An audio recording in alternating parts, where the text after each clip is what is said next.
যে কোনো একটা শক্তি বিএনপি, এনসিপি কিংবা জামাত এই শক্তিগুলোকে মুখোমুখি দাঁড় করানোর চেষ্টা করছে, আপনি এমনটি মনে করেন কিনা বা আপনার কি বলবার আছে? আওয়ামী লীগের বিরুদ্ধে, ফ্যাসিস্টের বিরুদ্ধে, স্বৈরাচারের বিরুদ্ধে আমরা এখনো এক আছি। স্বাধীন পরবর্তী সময় থেকে অদ্যাবধি 5 আগস্ট অদ্যাবধি পর্যন্ত প্রায় 54 বছর হতে চললো, যারাই ক্ষমতাসীন হয়েছে প্রত্যেকেই কিন্তু আমরা দেখেছি স্বৈরাচার হয়েছে। এনসিপি হচ্ছে আমাদের ছোট ভাইদের, আমাদের সন্তানদের।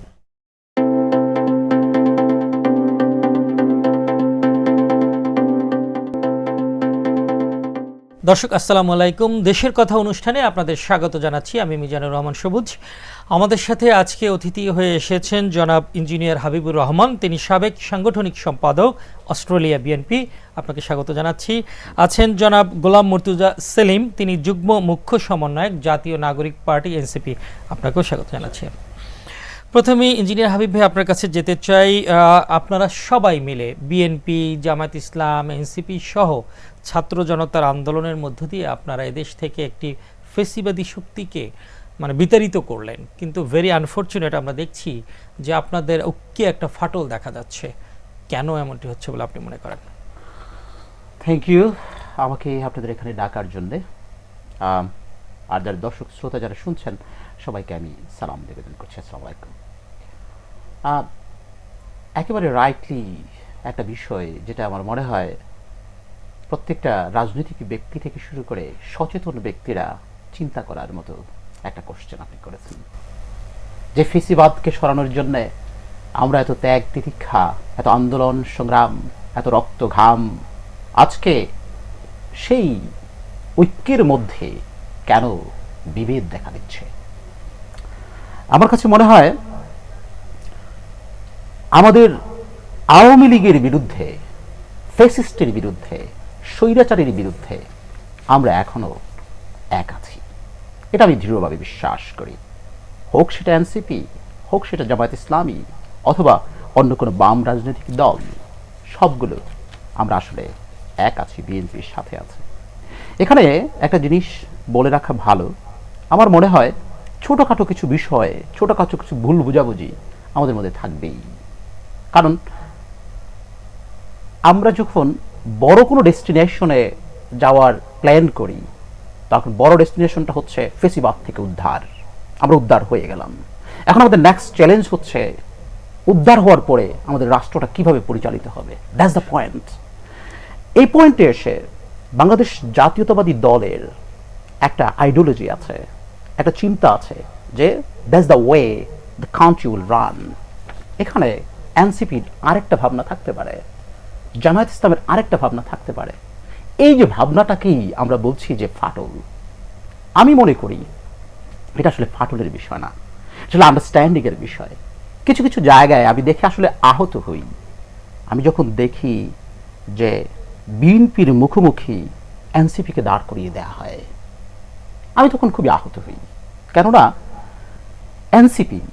এনসিপি হচ্ছে আমাদের ছোট ভাইদের, আমাদের সন্তানদের। তারা যখন জুলাই আগস্টে সংগ্রামের জন্য নেমেছে, আমরা তাদের পাশে গিয়ে দাঁড়িয়েছি। এদেশের কৃষক, শ্রমিক, আবাল, বৃদ্ধ বনিতা তাদের পাশে গিয়ে দাঁড়িয়েছে। তারা কারা? আমাদের সন্তান, আমাদের ভাই। এখন যখন তাদেরকে আমার মুখোমুখি দাঁড় করিয়ে দেয়া হয়, কোনো একটা অশুভ গোষ্ঠী অথবা বিদেশে বসে থাকা কোনো মানুষ তাদেরকে লেলিয়ে দেয়া হয়, মুখোমুখি দাঁড় করিয়ে দেওয়া হয়, that's the point, concerning point আমাদের। আরেকটা জিনিস হওয়া উচিত আমার কাছে মনে হয়, যে জিনিসটা যারা আমাদের ছাত্র ভাইরা আছে, ছাত্র ভাইদেরকেও একটা জিনিস বুঝতে হবে যে বাংলাদেশ জাতীয়তাবাদী দল, বাংলাদেশ এই রাষ্ট্রকে যখন পরিচালনা করার অভিজ্ঞতা তাদের রয়েছে, এই রাষ্ট্রের বিরোধী দল থেকে তাদের একটা অভিজ্ঞতা রয়েছে, এবং তাদের আসলে চাহিদাটা কি, আজকে এই ফাটলটা কোন জায়গাটার মধ্যে দেখা দিয়েছে। আমি দেখেছি সংস্কারের 202টা পয়েন্ট নাকি কতটা পয়েন্টের মধ্যে 187টা বিএনপি এগ্রি করেছে। দে অনলি ফিউ পয়েন্টস যে জায়গার মধ্যে এগ্রি করে নেই। তাহলে আমাদের কি করতে হবে? আমি মনে করি, বাংলাদেশ জাতীয়তাবাদী দল মনে করে, শুধুমাত্র এনসিপি না, পলাতক স্বৈররানী খুনি হাসিনার এগেইনস্টে যে শক্তিগুলো একসাথে হয়েছিল, সেই সকল শক্তির প্রতি বাংলাদেশ জাতীয়তাবাদী দল উদাত্ত আহ্বান জানাতে চায়, যেই পয়েন্টে আমরা একমত হই, আসুন সেগুলো দিয়ে আমরা শুরু করি। আর যেই মতে আমরা একমত হতে পারছি না, সেগুলো আমরা জনগণের কাছে ছেড়ে দিই। ফর এক্সাম্পল, আপনি একভাবে চাচ্ছেন রাষ্ট্র পরিচালনা করতে, আমি আরেকভাবে চাচ্ছি। যেহেতু আপনি একভাবে চাচ্ছেন, আমি একভাবে চাচ্ছি, এখন কিভাবে হবে সেই সিদ্ধান্তটা কে দিবে? এদেশের মালিক যারা, তারা দিবে। কে এদেশের মালিক? এদেশের মালিক জনগণ। লেটস লিভ ইট টু জনগণ। তারা ডিসাইড করবে কিভাবে হবে। তাহলে আমাদের ঐক্যটা দৃঢ় থাকবে বলে আমি বিশ্বাস করি। জি, আবার আসবো আপনার কাছে। মর্তুজা ভাই, একটু আপনার কাছে যেতে চাই। ভাই যেটি বললেন যে কোনো একটা শক্তি, বিএনপি, এনসিপি কিংবা জামাত, এই শক্তিগুলোকে মুখোমুখি দাঁড় করানোর চেষ্টা করছে, আপনি এমনটি মনে করেন কিনা, বা আপনার কি বলবার আছে? স্বাগত যারা দেখছেন এবং আমার সহ আলোচক। দেখুন, আসলে যখন আমরা জুলাই আন্দোলন করি, এ সময় কিন্তু আমাদের একটা নির্দিষ্ট কমন এনিমি ছিল। আমরা দেখেছি দীর্ঘ প্রায় এক যুগের অধিক সময় ধরে পতিত স্বৈরাচার শেখ হাসিনা কীভাবে দেশে থেকে বাংলাদেশের যারা বিরোধী মতের ছিল, বিরোধী মতাদর্শ ছিল, বিরোধী রাজনৈতিক দলের ছিল, যারা ভিন্ন মতাদর্শ লালন করত, তাদেরকে সে কীভাবে নিপীড়নের মাধ্যমে নির্যাতন চালিয়ে আমাদের কন্ট্রোল করে আমাদেরকে একঘরে করার চেষ্টা করেছিল। মূলত এই দীর্ঘদিনে তার জুলুম, নির্যাতন, নিপীড়নের দরুন আমরা প্রত্যেকটি যারা স্বৈরাচার বিরোধী ছিলাম, সহজ কথায় যারা আওয়ামী লীগের সাথে জোটবদ্ধ ছিল না, যারা আওয়ামী মতাদর্শের সাথে সহযোগী ছিলেন, এরা বাদে বাংলাদেশের যত রাজনৈতিক দল ছিল, বিএনপি বলেন, জামাত ইসলাম বলেন, ইসলামী শাসনতন্ত্র আন্দোলন, অপরাপর যেসব রাজনৈতিক দলসমূহ রয়েছে, তারা প্রত্যেকেই কিন্তু আমরা জুলাই আন্দোলনে কাঁধে কাঁধ মিলিয়ে আমরা লড়াই করেছি। সেক্ষেত্রে আমাদের একটা কমন গোল ছিল। আপনি একটা জিনিস খেয়াল করলে দেখবেন যে 5 আগস্টে যখন শেখ হাসিনা পালিয়ে গেল, তার পরবর্তী প্রায় 5 মাসের অধিক সময় পরে কিন্তু এনসিপির যাত্রা হয়েছে। আমাদের এই জাতীয় নাগরিক পার্টি এনসিপির যাত্রা হয়েছে 28শে ফেব্রুয়ারি। এরপর খেয়াল করে দেখবেন, যখন আমরা জুলাই আন্দোলন করি, সে সময় আমাদের কমন এনিমি ছিল। সেক্ষেত্রে পতিত স্বৈরাচারের, যেহেতু আমরা প্রত্যেকেই নির্যাতনের শিকার হয়েছি, জুলুমের শিকার হয়েছি, আমরা প্রত্যেকে ঐক্যবদ্ধভাবে আন্দোলন করছি। সেক্ষেত্রে কে কোন দলের, কে কোন মতাদর্শের, সেটা কিন্তু আমাদের কাছে ফ্যাক্ট ছিল না। যখন দেখা গেল, যখন স্বৈরাচারকে আমরা এদেশ থেকে পালাতে বাধ্য করলাম, তার পরবর্তী সময়ে যারা এই আন্দোলনে আমরা লিড দিয়েছি, আমরা চেয়েছি নতুন বাংলাদেশ গড়ার জন্য। আপনি খেয়াল করলে দেখবেন যে স্বাধীন পরবর্তী সময় থেকে অদ্যাবধি 5 আগস্ট অদ্যাবধি পর্যন্ত প্রায় 54 বছর হতে চললো, যারাই ক্ষমতাসীন হয়েছে প্রত্যেকেই কিন্তু আমরা দেখেছি স্বৈরাচার হয়েছে। কেন স্বৈরাচার হয়েছে? ক্ষমতার এই সংবিধান তাদেরকে এমনভাবে ক্ষমতাসীন করেছে, যার দরুন যারাই চেয়ার অধিষ্ঠিত হচ্ছে প্রত্যেকে এমনভাবে ক্ষমতা প্রয়োগ করছে, যেখানে না হচ্ছে জনমানুষের আকাঙ্ক্ষা, না জনকল্যাণমূলক কাজ হচ্ছে। কখনোই রাষ্ট্র 54 বছরের বাংলাদেশ নামক রাষ্ট্রটি অধিকভাবে পিছিয়ে গিয়েছে, কখনো রাষ্ট্রের অগ্রগতি হয়নি। শুধু অগ্রগতি হয়েছে তাদের, যারাই কিনা ক্ষমতাসীন ছিল তাদের কিন্তু অগ্রগতি হচ্ছে, হয় ব্যক্তিকেন্দ্রিক নতুবা রাজনৈতিক দলভাবে। কিন্তু যারা এই নিম্ন শ্রেণী রয়েছে, এই অপরাপর যে মানুষ বসবাস করছে, যারা ভোট দিয়ে তাদেরকে ক্ষমতাসীন করছে, এই দেশে বসবাস করার জন্য, নাগরিক অধিকার পাওয়ার জন্য, তারা কেউ কিন্তু তাদের নাগরিক সুঅধিকার পায় না। এর জন্য চেষ্টা করছি যে 54 বছরে যা হয় নাই, এই ক্ষমতাসীন চেয়ারগুলোতে ভারসাম্য নিয়ে আসার জন্য আমরা চেষ্টা করছি। এর জন্য আমরা বলছি বিচার এবং সংস্কার, তার পরবর্তী সময় নির্বাচন। এই আন্দোলনটা শুধুমাত্র নির্বাচন কেন্দ্রিক ক্ষমতায় যাওয়ার জন্য হয় না। এর জন্য আমরা বিশ্বাস করি যে যেহেতু আমাদের কমন এনিমি এক, সেক্ষেত্রে আমরা সকলে ঐক্যবদ্ধ। যেহেতু আমরা নতুন রাজনৈতিক দল করেছি, প্রত্যেকটি রাজনৈতিক মতাদর্শ থাকতে পারে, এ কারণে মত পার্থক্য আছে, এটা স্বাভাবিক বিষয়, এটা থাকাটা স্বাভাবিক। তবে হ্যাঁ, আপনি যেটা বলছেন এটাকে আসলে এই ভাই যেভাবে বললেন, এটাকে ডিনাই করার সুযোগ নেই। যেহেতু পতিত স্বৈরাচার আমরা দেখেছি, তাদের দেশীয় দোষর রয়েছে, আবার পরাশক্তি রাষ্ট্র যারা আমরা বন্ধু বলে তারা বলেছে, আমরা দৃঢ়ভাবে বিশ্বাস করি ওই রাষ্ট্রটি কখনোই বাংলাদেশের জনগণের বন্ধু ছিল না। তারা শুধুমাত্র একটা নির্দিষ্ট রাজনৈতিক গোষ্ঠীর সাথে তাদের সম্পর্ক ছিল। তাদের প্রোপাগান্ডার মাধ্যমে, এটা নিঃসন্দেহে একটা আমার কাছে প্রোপাগান্ডা আমি মনে করি, কেন না আমাদেরকে মুখোমুখি দাঁড় করিয়ে দিলে তাদের জন্য সহজে এই দেশে এসে আবার পুনরায় ক্ষমতাসীন হওয়া।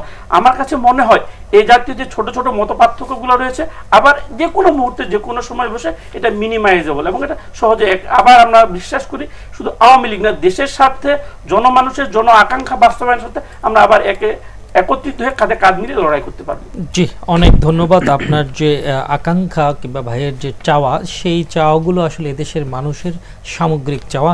আমি একটু হাবিব ভাই আপনার কাছে আবার আসতে চাই।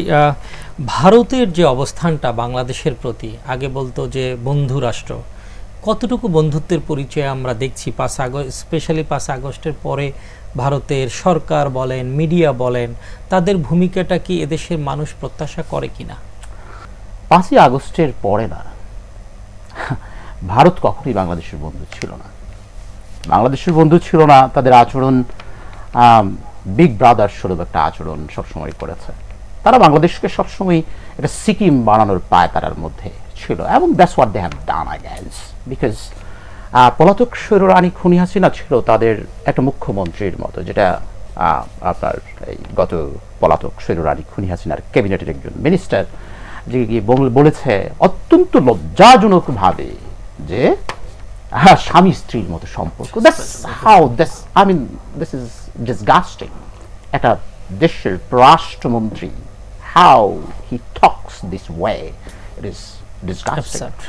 এখন 5ই আগস্টের পরে কি হলো, তারা তাদের পুতুলটা যে বসিয়েছিল সে পুতুলটার হাত পা ভেঙে গেল, পুতুলটা এখান থেকে উৎখাত করে ফেললো এই দেশের ভক্তিকামী মানুষ।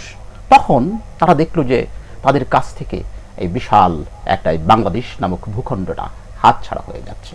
তখন তারা শুরু করে দিল প্রপাগান্ডা কি শুরু করে দিল? মিথ্যা নিউজ।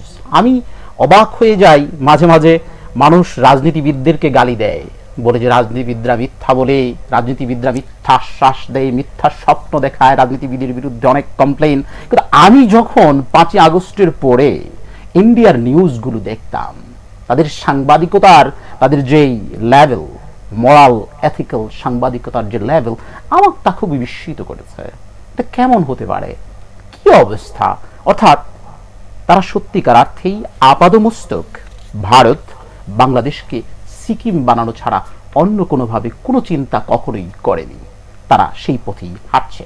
তবে সুখের খবর হলো বাংলাদেশের মানুষ, যেটা আগে কনফিউজ ছিল, বুঝতে পারতো না সাধারণ মানুষ, মাঝে মাঝে মনে করতো তারা আমাদের বন্ধু, মাঝে মাঝে কনফিউজড হয়ে যেত, মনে হয় বন্ধু না।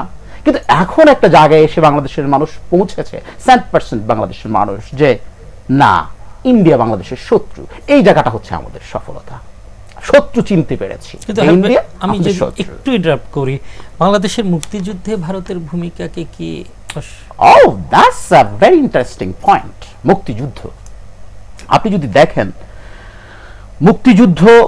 বাংলাদেশের মুক্তিযুদ্ধের সময় ইন্ডিয়া অবশ্যই সাপোর্ট করেছে, এবং সেটাকে অস্বীকার করার কোনো জো নেই। এখন প্রশ্ন হলো, ইন্ডিয়া যে সাপোর্ট আমাদেরকে করলেন, ইন্ডিয়া কেন আসলে আমাদের সাথে সাপোর্টটা করলেন? কারণটা কি? বেসিক্যালি ইন্ডিয়া সাপোর্টটা করার পেছনে কারণটা কি ছিল? কারণ ছিল পাকিস্তানের সাথে বৈরী সম্পর্ক। সেই 47 দেশ বিভাগের পর থেকেই শুরু করে পাকিস্তান ইন্ডিয়ার সাথে বৈরী সম্পর্ক। এখন ইন্ডিয়া দেখলো যদি তাদেরকে 2 ভাগ করে দেওয়া যায়, পূর্ব পাকিস্তান পশ্চিম পাকিস্তান, তাহলে তাদের জন্য এটা রুল করতে ইজি হবে, যেমন যেটা এখন হচ্ছে divide and rule. That's how British ruled entire world, right? এই যে প্রসেসটা, এই যে পলিসিটা, সেই পলিসিটা তারা অ্যাপ্লাই করলো।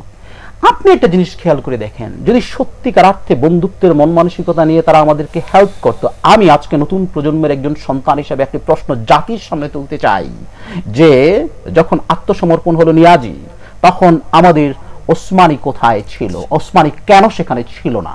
That's my question. কারণ ওই দেশের আরোয়ার কাছে কেন তাকে আত্মসমর্পণ করতে হবে, নিয়াজিকে কেন ওসমানীর কাছে করবে না? কেন করবে না? আমি নতুন প্রজন্মের একজন সন্তান হিসেবে এই প্রশ্নটা আমি জাতির কাছে করতে চাই। তাহলে কি দাঁড়ালো হচ্ছে তারা সিস্টেমেটিক্যালি এমন একটা পর্যায়ে নিয়ে এসেছিল, এমনভাবে কাজটা করতে চেয়েছিল যে আসলে আমাদেরকে তাদের বন্ধুত্বের খাতিরে আমাদেরকে হেল্প করেনি, তারা তাদের অঙ্কের হিসেবে তারা করেছিল। আপনার কাছে একটু আসতে চাই, ভারতের সাথে সম্পর্ক ভালো না রেখে, মানে এত বড় একটা বড় শক্তি, বৃহৎ রাষ্ট্র, বাংলাদেশকে এগোতে পারবে? দেখেন, যেহেতু ভারত আমাদের পার্শ্ববর্তী রাষ্ট্র, আমরা জানি যে যখন আমাদের স্বাধীনতা যুদ্ধ হলো সে সময় তারা আমাদের লজিস্টিক সাপোর্ট দিয়েছে, আমাদের মুক্তিযোদ্ধাদেরকে প্রশিক্ষণ দিয়েছে। সামগ্রিকভাবে মুক্তিযুদ্ধ চলাকালীন সময়ে তাদের যা আমাদেরকে সাপোর্ট দিয়েছে, তার বিনিময়ে তারা অনেক কিছু নিয়েছে, এবং প্রত্যেকটি ছিল তাদের স্বার্থকেন্দ্রিক। এখন দেখেন, রাষ্ট্রের সাথে রাষ্ট্রের সম্পর্ক হতে পারে গিভ অ্যান্ড টেকের আলোকে। কখনো একটা রাষ্ট্রের সাথে একটা রাজনৈতিক গোষ্ঠীর বা কিছু ব্যক্তির সাথে কখনো সম্পর্ক হতে পারে না। নিঃসন্দেহে আমরা চাই যে 5 আগস্ট পরবর্তী সময় থেকে বা 5 আগস্ট পরবর্তী সময়ের নতুন প্রজন্মের যে ভাষা, আপনারা দেখেছেন আন্দোলনকালীন সময়ে যে দিল্লি না ঢাকা, ঢাকা, আমরা এই স্লোগান কেন দিয়েছি? এ দেশের আপামর জনতা, পাশাপাশি মুক্তিকামী ছাত্র জনতা বুঝতে পেরেছে দীর্ঘ স্বাধীন পরবর্তী সময় থেকে এই পর্যন্ত ভারত আমাদের সাথে কখনোই বন্ধুর নেই, বন্ধু রাষ্ট্র হিসেবে কখনোই আমাদের সাথে সে সম্পর্ক করে নেয়। আপনি আজকে আমাদের সীমান্তের দিক খেয়াল করলে দেখবেন পৃথিবীতে এমন কোনো সীমান্ত নেই যেভাবে বন্ধু রাষ্ট্রের জনগণকে নির্দ্বিধায় নির্মমভাবে হত্যা করা হয়। এটা যদি তারা আমাদের বন্ধু রাষ্ট্র হতো, তাদের সাথে জনগণের সাথে যদি তাদের এই প্রকৃত অর্থে বন্ধু সম্পর্ক হতো ভারতের, তারা কখনো এরকম আচরণ করতে পারতো না। নিঃসন্দেহে আমরাও চাই আমাদের কোনো রাষ্ট্র আমাদের শত্রু না, প্রত্যেকের সাথে আমাদের রাষ্ট্রের সাথে রাষ্ট্রের সম্পর্ক বন্ধুত্বের, তবে সেটা কখনোই নিঃস্বার্থভাবে গিভ এন্ড টেকের মতো না যেন হয়। আমরা দেখেছি এই আওয়ামী লীগ সরকারের গুরুত্বপূর্ণ মন্ত্রীরা বলেছে যে ভারতের সাথে আমাদের সেরকম স্বামী স্ত্রী নেই। এবার আমরা দেখেছি স্বৈরাচার পতিত শেখ হাসিনা নিজে বলেছে ভারতকে যা দিয়েছি তার আজীবন মনে রাখবে। কখনো কি এটা সম্ভব একটা রাষ্ট্রের রাষ্ট্রপ্রধান হয়ে অপর দেশকে, পার্শ্ববর্তী দেশকে আপনি এমন কিছু যা দিয়েছেন তার জন্য সে আপনার কাছে আজীবন কৃতজ্ঞ থাকবে? নিঃসন্দেহে এটা এমন কিছু দেওয়া হয়েছে সেটা শুধু ওই রাষ্ট্রের জন্য এবং এই রাষ্ট্রের জন্য ক্ষতিকারক ছিল। আমরা অবশ্যই চাই আমাদের যেসব প্রতিবেশী রাষ্ট্র না, রাষ্ট্রে বিদ্যমান, বিশ্বে বিদ্যমান যে সমস্ত রাষ্ট্র রয়েছে প্রত্যেকের সাথে আমাদের সম্পর্ক হবে গিভ এন্ড টেকের আলোকে, রাষ্ট্রের সাথে রাষ্ট্রের বন্ধুত্বপূর্ণ সম্পর্ক হবে। তবে যদি তারা কেউ যদি কখনো চায় তাদের স্বার্থ হাসিলের জন্য এই বাংলাদেশের ভূখণ্ডকে ব্যবহার করবে, এই ক্ষেত্রে আমরা কখনোই আপোষ করব না। অতীতেও করা হয় না, দূর ভবিষ্যতেও করা হবে না ইনশাআল্লাহ। কিন্তু সেই ভারতের সাথে সম্পর্কটা কেমন হওয়া উচিত? আমরা মনে করি অপরাপর যে রাষ্ট্রসমূহ রয়েছে, পাকিস্তান বলতে পারেন, আমেরিকা বলতে পারেন, রাশিয়া বলতে পারেন, চীন রয়েছে, এই যে রাষ্ট্রগুলো রয়েছে, যে পরাশক্তিগুলো রয়েছে, অবশ্যই তাদের সাথে আমাদের যেরকম সম্পর্ক রয়েছে, যারা আমাদেরকে আমাদের সাম্যের আলোকে, আমাদের মর্যাদার আলোকে, যারা আমাদেরকে যেভাবে মর্যাদাবান দিবে, মর্যাদা দিবে, ওই আলোকে তাদের সাথে আমাদের সম্পর্ক হবে। কখনোই আমরা এমন কোনো সম্পর্ক, এমন কোনো গোপন চুক্তিতে যাব না যেটা রাষ্ট্রের স্বার্থকে বিঘ্নিত করে। আমরা এমন কোনো সম্পর্ক কোনো রাষ্ট্রের সাথে করতে চাই না। অন্যান্য রাষ্ট্রের সাথে আমাদের যেরকম দ্বিপাক্ষিক সম্পর্ক হয়, বাণিজ্যিক সম্পর্ক হতে পারে, আমদানি এবং রপ্তানি কেন্দ্রিক সম্পর্ক হতে পারে, এমওইউ এর মাধ্যমে যে স্বার্থ সংশ্লিষ্ট, যার মাধ্যমে রাষ্ট্রের নিরাপত্তা কখনো বিঘ্নিত হবে না, রাষ্ট্র দূর ভবিষ্যতে রাষ্ট্রের পরবর্তী প্রজন্ম কখনোই যেন নিরাপত্তাহীনতায় না ভোগে, এমন কোনো কিছু চুক্তি করব না যে মাধ্যমে ওই রাষ্ট্রটি নিজেদের স্বার্থ উদ্ধারের মাধ্যমে আমাদেরকে ক্ষতিগ্রস্ত করে। এমন কোনো সম্পর্ক আমরা কোনো রাষ্ট্রের সাথে করতে চাই না। যার মাধ্যমে রাষ্ট্র কল্যাণ হবে, যার মাধ্যমে এদেশের জনগণ উপকৃত হবে, অন্যান্য দেশের সাথে আমরা যেরকম সম্পর্ক স্বাভাবিক বন্ধু রাষ্ট্র হিসেবে বিবেচনা করি, তাদের সাথে আমরা সেই সম্পর্ক প্রত্যাশা করি। আশা করি ভারত অতীত থেকে আওয়ামী লীগকে তারা যেভাবে নগ্নভাবে সমর্থন দিয়েছে, ওই রকম সমর্থন পরিহার করে, প্রত্যাহার করে, এদেশের জনগণের ভাষা বোঝার পরবর্তী 5 আগস্ট পরবর্তী সময়ে এদেশের জনগণের ভাষা আত্মস্থ করে তারা আমাদের সাথে সেই সম্পর্ক উন্নয়নের দিকে ধাবিত হবে বলে আমরা দৃঢ় বিশ্বাস রাখি।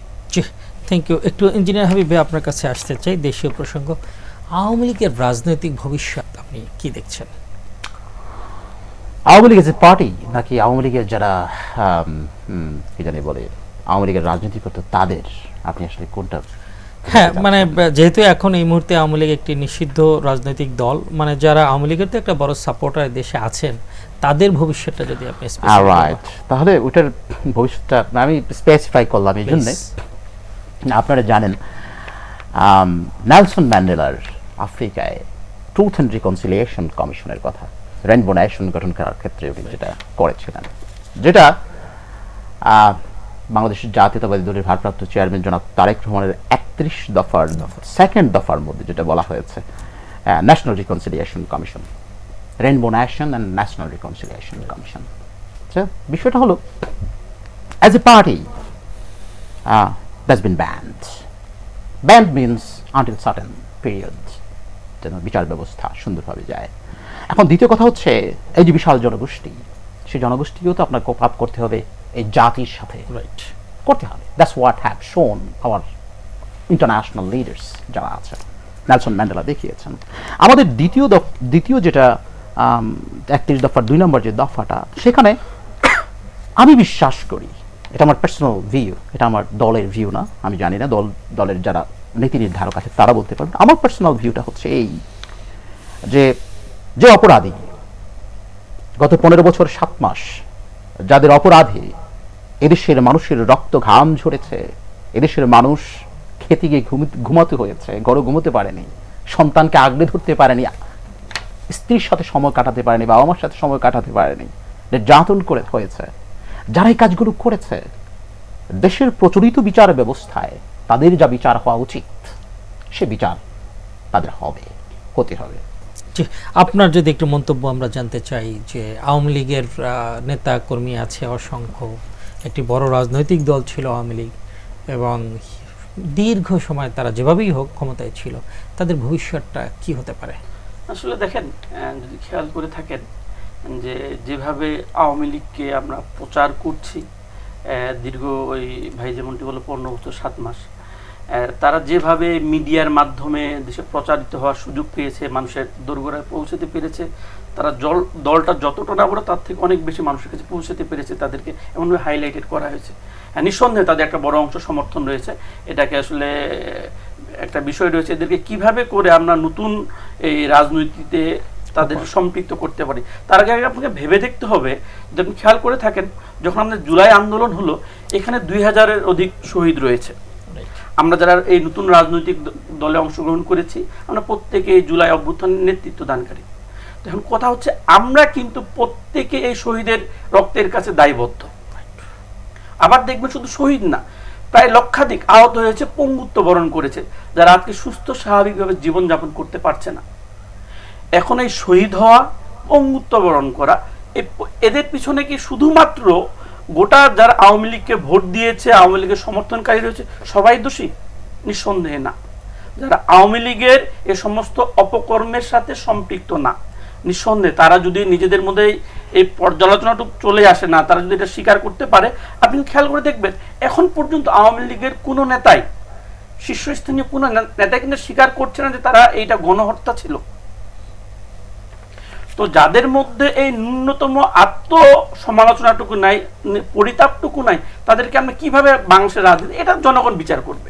এদেশের আপামর জনতা রয়েছে। তবে নিঃসন্দেহে যারা এরকম বড় অন্যায়ের সাথে সম্পৃক্ত না, পাপের সাথে সম্পৃক্ত না, শুধুমাত্র রাজনৈতিক দলকে সমর্থনকারী হিসেবে তাদেরকে কিন্তু আমরা সমান পাপী হিসেবে মাপতে পারি না। নিঃসন্দেহে তাদেরকে মানুষেরকে আত্মপক্ষ সমর্থন দিয়ে মানুষকে আত্মশুদ্ধির অবশ্যই পথে নিয়ে আসা উচিত বলে আমরা মনে করি। যেহেতু আমরা চাই এমন একটি নতুন বাংলাদেশ বিনির্মাণ করতে, যেখানে সকলে একটা অংশগ্রহণ থাকবে। আমরা এমন একটি গণতান্ত্রিক রাষ্ট্র চাই, এখানে প্রত্যেক নাগরিকের মৌলিক অধিকার নিশ্চিত হবে ভোটাধিকারের মাধ্যমে। আমরা দেখেছি বিগত এই 3টি নির্বাচনে তারা নির্বাচিত হয়েছে, একটা দেখেন রাতের আধারে নির্বাচন ছিল, দামি ইলেকশন ছিল, আবার কি 154 জন বিনা প্রতিদ্বন্দ্বিতায় নির্বাচিত এমপি ছিল।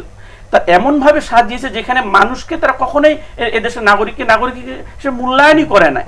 তো যারা তাদেরকে নাগরিক হিসেবে মূল্যায়ন করে নাই, পরবর্তী সময় এই দেশের নাগরিক তাদেরকে তাদের ভাগ্য নির্ধারণ করবে আদৌ তারা এই দেশের রাজনীতির জন্য সক্ষম কিনা, তাদেরকে রাজনীতিতে পুনরায় সুযোগ দেওয়া উচিত কিনা, এই দেশের জনতাই তাদেরকে নির্ধারণ করবে যে আসলে তাদের অতীত পাপের ন্যায়, অতীত কৃতকর্মের জন্য তারা যদি অনুতপ্ত না হয়, তাহলে আমরা তাদেরকে এখানে রাজনীতি করার সুযোগ দিব কিনা, এটা অবশ্যই জনগণ, এই দেশের জনগণ বিবেচনা করবে। জি, ছোট ছোট করে আর দুটো বিষয়ে একটু কথা বলতে চাই, বা ইঞ্জিনিয়ার হাবিব ভাই আপনার কাছে জানতে চাই। সেটি হচ্ছে, আমরা দেখছি যে দেশের মধ্যে একটা অস্থিরতা তৈরির চেষ্টা চলছে। আওয়ামী লীগের দোসররা একদম প্রশাসনের রন্ধ্রে রন্ধ্রে আছে। সরকার কি কোনো ক্ষেত্রে একটু ব্যর্থতার পরিচয় দিচ্ছে এগুলোকে হ্যান্ডেল করতে গিয়ে? উইথ ডিউ রেসপেক্ট, আমরা যে এই রক্ত দিয়েছিলাম, এই যে ভাই বললো 2000-এর মতো মানুষ মারা গিয়েছে, লক্ষ মানুষ পঙ্গুত্ব বরণ করেছে, কেন করেছিলাম? এটা করেছিলাম আমার অধিকার বাস্তবায়নের জন্য, আমার বিচার বিভাগের স্বাধীনতার জন্য, আমার ভোটের অধিকার নিশ্চিত করার জন্য। আজকে আশাহত হতে হয় যখন ঢাকা সিটি দক্ষিণের সামনে ঢাকাবাসীর লক্ষ লক্ষ ঢাকাবাসী সেখানে জড়ো হতে হয়, এখনো পর্যন্ত যে কোর্টের রায় বাস্তবায়নের জন্য তাদেরকে বৃষ্টিতে ভিজে, রোদে পুড়ে তাদেরকে দিন রাত আন্দোলন করতে হয় সেই কোর্টের রায়টাকে বাস্তবায়ন করার জন্য। আমরা তো এই জন্য আন্দোলন করিনি, কোর্টের রায় হয়েছে, এটা বাস্তবায়ন হয়ে যাবে, that's what suppose to be. হচ্ছে না, কেন হচ্ছে না? I don't know. এটা কি সরকারের ব্যর্থতা, নাকি সরকারের রন্ধ্রে রন্ধ্রে বসে থাকা সেই পাখিগুলোর ব্যর্থতা, তা আমরা জানি না। আমি একজন সাধারণ জনগণ হিসাবে, একজন ঢাকা সিটির একজন সিটিতে বসবাস করি যেহেতু কিছুদিন যাবত, মানুষ হিসাবে এটা আমারও একটা কোশ্চেন, এটা আসলে কেন হচ্ছে না, কোন জায়গায় সমস্যা আমাদেরকে দেখতে হবে, খুঁজতে হবে। আমি বিশ্বাস করি বাংলাদেশের প্রতিটি সেক্টরে সরকারের প্রতিটি অর্গান রয়েছে, যেখানে প্রতিটি অর্গানের মধ্যে এখনো পর্যন্ত হুতুম পেঁচারা বসে আছে। সে হুতুম পেঁচাদের সরানোর কার্যক্রম কতটুকু হয়েছে আমি মনে করি যে সম্পূর্ণভাবে এটা হওয়া সম্ভব নয়। কেন নয়? এই কারণে নয়, এখন যে সরকারটা আছেন এই সরকারটা হচ্ছে জুলাই অভ্যুত্থানের পরে ছাত্র জনতার আন্দোলনের ফলে এই সরকারটাকে বসানো হয়েছে। এখন এই সরকার সকল কাজে সকল জিনিসকে এক্সিকিউট করতে পারবেন না, পারছেন না। দরকার কি? একটি নির্বাচিত সরকার। নির্বাচিত সরকার কেন প্রয়োজন? নির্বাচিত সরকারটা প্রয়োজন অত্যন্ত সূক্ষ্ম একটা বিষয়। প্রয়োজন এই কারণে, আপনি যখন একটা নির্বাচিত সরকার হবে সেই সরকারের প্রতিটি রন্ধ্রে রন্ধ্রে ওয়ার্ডে ওয়ার্ডে তাদের একটা চেইন থাকে, একটা জাল থাকে। যেই সরকারই আসুক না কেন, যেই সরকার, এনসিপি আসতে পারে, জামায়াত ইসলাম আসতে পারে, অথবা অন্য কোনো দল আসতে পারে, যেই দলই আসুক না কেন তাদের একটা চেইন থাকে। যখন চেইন প্রতিটা একেবারেই প্রত্যন্ত অঞ্চল পর্যন্ত থাকে তাদের জন্য সেটা কন্ট্রোল করা ইজি হয়, তাদের লোকগুলো সেট করা সহজ হয়। আমরা প্রগতির পথে, শান্তির পথে, আলোর পথে আমাদের যেতে সুবিধা হয়। এখন যেহেতু সরকারের বিভিন্ন অর্গানগুলোর মধ্যে এখনো পতিত স্বৈরাচার খুনি হাসিনার লেসপেন্সার বসে আছে, আমি বিশ্বাস করি বর্তমান সময়ে একটা অত্যন্ত বিবেচিত সুলভ কাজ হচ্ছে দেশের মধ্যে এক সুষ্ঠু নির্বাচন দিয়ে দেশের জনগণকে এই রাষ্ট্র পরিচালনায় পার্টিসিপেট করাতে সহযোগিতা করলে আমরা সুন্দরভাবে তাদেরকে সরাতে সুবিধা হবে, রাষ্ট্র সুন্দরভাবে পরিচালনা করতে সুবিধা হবে বলে আমি বিশ্বাস করি। জি, মুর্তজা ভাই, একটু আপনার কাছে যদি জানতে চাই যে বর্তমান সরকার, অন্তর্বর্তীকালীন সরকারের অনেক দিনই হয়ে গেল, মানে তাদের সাফল্য ব্যর্থতাটাকে আপনি কিভাবে মূল্যায়ন করেন? আসলে দেখেন, যেহেতু ছাত্র জনতার অভ্যুত্থান পরবর্তী সময়ে এই অন্তর্বর্তীকালীন সরকার গঠিত হয়েছে, আমরা দেখেছি যে এই অন্তর্বর্তীকালীন সরকারের যিনি প্রধান হিসেবে দায়িত্বভার গ্রহণ করেছেন, যার সুখ্যাতি, সুপরিচিতি শুধু আমাদের দেশব্যাপী না বিশ্বব্যাপী সমাদৃত রয়েছে। তো এরকম একটা অভ্যুত্থান পরবর্তী সময়ে আপনি যদি পৃথিবীর ইতিহাস খেয়াল করে থাকেন, যেগুলো বিপ্লব বলি বা অভ্যুত্থান পরবর্তী সময়, বেশি রিসেন্ট অতীতের আপনি আমাদের সিরিয়ার দেখেন, যে পরিমাণ সরকারি কর্মচারীদেরকে এরা শাস্তি দিয়েছে, আমরা কি সেটা দিতে পেরেছি? পারি নাই। তার আগে যদি খেয়াল করে থাকি তুরস্কের দিক, যখন রিসেপ তাইয়েপ এরদোয়ানকে ক্ষমতাচ্যুত করার তারা একটা পরিকল্পনা করে, সেটা যখন তারা বাস্তবায়ন করতে পারে না, তার পরবর্তী সময়ে রিসেপ তাইয়েপ এরদোয়ান কি ধরনের পদক্ষেপ গ্রহণ করেছিল। কিন্তু আমরা যখন দেখতে পেলাম এই ইন্টারিম সরকার যখন ক্ষমতা গ্রহণ করলো, এই সময়ে যে পরিমাণে সরকারের বিভিন্ন পদাধীন থাকা যারা এই সরকারকে আর কি বিগত সরকারের যারা অবৈধ ফরমায়েশকে জনগণের উপর চাপিয়ে দিত, জনগণের কণ্ঠরোধ করত, তাদের প্রতি যখন যে পরিমাণ আর কি নির্দয় বলি বা তাদের প্রতি যে পরিমাণ কঠোরতম আচরণ করা উচিত ছিল, সেক্ষেত্রে তারা ব্যর্থ হয়েছে নিঃসন্দেহে। এই জনগণ যে পরিমাণ প্রত্যাশা নিয়ে এই ইউনূস সরকারকে আর কি অন্তর্বর্তীকালীন সরকারকে যে পরিমাণ সমর্থন দিয়েছিল, তাদের কাছে আমাদের যে প্রত্যাশা ছিল, আমার কাছে মনে হয় এই জায়গাটাতে অনেকাংশেই তারা ব্যর্থ। যদি প্রায় 10 মাস হতে চললো, আমরা দেখতে পাচ্ছি তাদের কাছে আমাদের যে আকাঙ্ক্ষা ছিল, আমাদের ছাত্র জনতার যে আকাঙ্ক্ষা ছিল, পাশাপাশি এই আপামর জনতার যে আকাঙ্ক্ষা ছিল, এই ডক্টর ইউনূসের অন্তর্বর্তীকালীন সরকারের ক্ষেত্রে নিঃসন্দেহে তারা কিছু কিছু ক্ষেত্রে হয়তো বা কিছুটা অগ্রগতি হয়েছে, আবার এক্ষেত্রে নিঃসন্দেহে বিদ্যমান রাজনৈতিক দলগুলোর কিছুটা কি রয়েছে, চাপ রয়েছে। তাদের যে পরিমাণ সহযোগিতা করা উচিত ছিল দলীয় স্বার্থের জন্য, ব্যক্তিগত স্বার্থের জন্য, আমরা দেখতে পাচ্ছি এই বিদ্যমান রাজনৈতিক দলগুলোর নেতারা তাদের দলীয় এবং ব্যক্তিগত স্বার্থের জন্য এই অন্তর্বর্তীকালীন সরকারকে যে পরিমাণ সহযোগিতা করার কথা ছিল, নিঃসন্দেহে যেহেতু ডক্টর ইউনূসের কোনো দল নেই, আমরা তাকে ধরে নিয়ে এসে এখানে ক্ষমতাসীন করেছি। আমাদের প্রত্যেকের উচিত ছিল তার সুন্দর কাজগুলোকে, এই আগামী দিনে সুন্দর রাষ্ট্র বিনির্মাণ যে সমস্ত পদক্ষেপ নিয়েছেন, এই সমস্ত পদক্ষেপগুলোকে কি করা, জনসমর্থন করা। আমরা দেখতে পাচ্ছি রাজনৈতিক দলগুলোর জায়গাতে খুব বেশি একটা শুরুর দিকে যে পরিমাণ সহযোগিতা পেয়েছেন, পরবর্তী সময় যত দিন যাচ্ছে তত আর কি রাজনৈতিক দলসমূহ তাকে খুব বেশি একটা সহযোগিতা করছে না। এই দায়িত্ব- এক্ষেত্রে আমার কাছে মনে হয় যে তাদের জায়গা থেকে যে শক্ত অবস্থান নেওয়া উচিত ছিল, নিঃসন্দেহে তারা তাদের এই শক্ত অবস্থান নিতে তারা ব্যর্থ হচ্ছে বলে আমি মনে করছি। মানে এই ক্ষেত্রে দায়টা কার বেশি দিবেন নাকি কম, মানে বিষয়টা এরকম যে এই ক্ষেত্রে কি সরকারের দিক থেকে দায়টা বেশি নাকি যারা অন্যান্য পলিটিক্যাল পার্টিস আছে তাদেরকে সরকার আস্থায় নিতে পারে না, এরকম কোনো বিষয় আছে কিনা? আপনি দেখেন, সরকার তো সিদ্ধান্ত নেয়ার, এটা বাস্তবায়নের জন্য নিঃসন্দেহে যারা আমরা এখন রয়েছি পলিটিক্সের সাথে ইনভলভ রয়েছে, পলিটিক্যাল দলগুলোর কি লাগবে, সম্পূর্ণ সমর্থন লাগবে, সহযোগিতা লাগবে। সরকার একটা সিদ্ধান্ত নিলাম, সেটা যদি আমরা বাস্তবায়নে যদি বিরোধিতা করি, তার পক্ষে কি কোনো, যে কোনো সরকারের পক্ষে কি সেটা সম্ভব? নিঃসন্দেহে সম্ভব না। তবে আমাদের প্রত্যাশা থাকবে রাষ্ট্রের উন্নয়নের কথা চিন্তা করে, যেহেতু আমরা একটা নির্দিষ্ট সময়ের জন্য ওনাকে নিয়ে এসেছে, আমরা দৃঢ় বিশ্বাস রাখি যে এই দেশের আপামর জনতা, প্রত্যেকটি রাজনৈতিক দলের নেতাকর্মীরা আর কি ব্যক্তি স্বার্থকে উপেক্ষা করে রাষ্ট্রের কথা চিন্তা করে রাষ্ট্রের সর্বাঙ্গীন মঙ্গলের জন্য যেই সিদ্ধান্ত সমূহ ডক্টর ইউনূস সাহেব নেবেন, রাষ্ট্রের কল্যাণের কথা চিন্তা করে প্রত্যেকটি সমর্থন দেওয়া উচিত। তবে আমাদের প্রত্যাশা থাকবে আমরা যে পরিমাণ একটা নির্দিষ্ট সময়, নিশ্চয় আসলে এক একজনের প্রত্যাশার জায়গা এক এক রকম হতে পারে, এখন একটা নির্দিষ্ট পরিমাণ প্যারামিটার জায়গা থেকে হয়তো এতটুকু হইলেও যে ন্যূনতম সংস্কার করে দিয়ে দেখিয়ে দিতে পারেন যে না, ক্ষমতাসীন থাকা অবস্থা এই জাতীয় উদ্যোগগুলো নিলে এটা আসলে বাস্তবায়ন সম্ভব, এবং এটা অবশ্যই পলিটিক্যাল পার্টির সহযোগিতার মাধ্যমে। জি, ইঞ্জিনিয়ার হাবিব ভাই, শেষ প্রশ্ন করতে চাই আপনার কাছে, সেটি হলো যে বিএনপি ভিশন একটা 31 দফা দিয়েছে, এর আগেও খালেদা জিয়া ভিশন 2030 ঘোষণা করেছিল। আপনার কি মনে হয় বিএনপি যদি ক্ষমতায় আসে, এই যে 31 দফার যে বিস্তৃত পরিধি, এগুলো বাস্তবায়ন করা কতটুকু সম্ভব হতে পারে বলে আপনি মনে করেন? জি, ম্যাডাম, জাতীয় কাউন্সিল 2016 সালে 2030 ভিশন দিয়েছিলেন, আর জনাব তারেক রহমান 2022 সালে সংস্কার বলে আজকে আমরা দেশ জুড়ে একটা শব্দ সংস্কার পাওয়া যায়।